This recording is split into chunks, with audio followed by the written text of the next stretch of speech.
લક્ષ્ય ન્યૂઝ, એક નજર, એક લક્ષ્ય.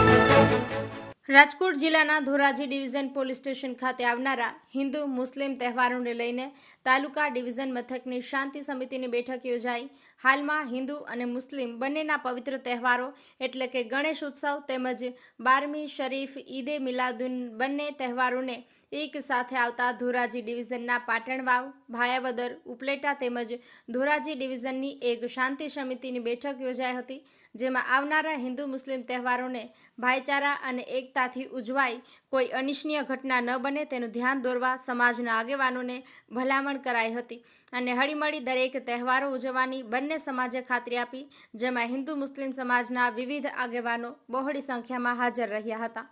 હર્ષિભાઈ આહિર, ઉપલેટા. આજરોજ તારીખ 26 ઓગસ્ટ 2025ના રોજ ધોરાજી સિટી પોલીસ સ્ટેશન ખાતે એક શાંતિ સમિતિની સભાનું આયોજન કરવામાં આવ્યું, જેમાં ધોરાજી સિટી, ધોરાજી તાલુકા, ઉપલેટા, ભાયાવદર અને પાટણવાવના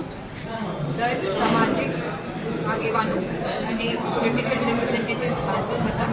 જેમાં આગામી ગણેશ ઉત્સવ અને ઈદે મિલાદના તહેવાર માટે સૂચના આપવામાં આવી અને દર સમાજના આગેવાનોને સાથે કોરસ્પોન્ડન્સ કરવામાં આવી, જેથી આવનાર તહેવાર શાંતિ અને અમરથી વીતે.